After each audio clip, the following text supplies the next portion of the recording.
So, Ty Burr, I have Feeney. a two-part question for you. Yes. Is Seth Rogen finally growing up?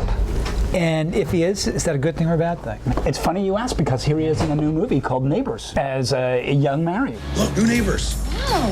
What do we got? Is that a fraternity?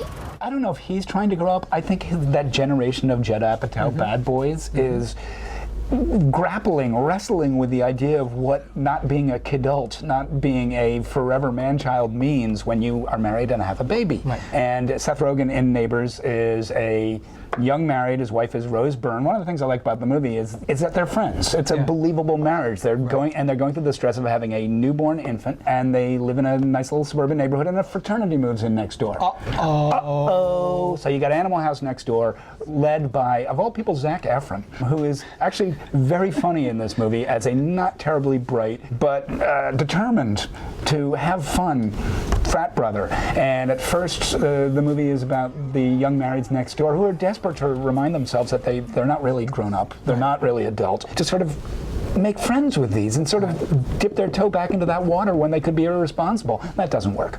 And yes, you do get into a tit-for-tat war of attrition, much of which is actually pretty funny. You know, this is a gross-out summer comedy.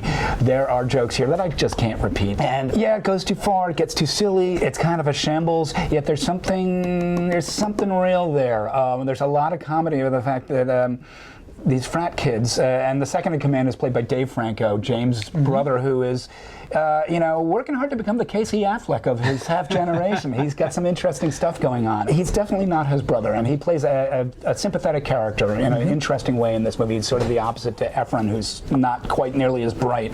But there is the kernel of panic on both sides of the yard here about these college boys terrified of growing up, and these young marrieds terrified that they are actually growing up, and what are they going to do about it? So there's a good amount of humor, and there's just enough emotional reality and a lot of good, stupid gags. So to me, that adds up to a pretty good summer comedy. A neighborly experience. All right. That's Neighbors. I'm Ty Burr. I'm Mark Feeney. For the Boston Globe.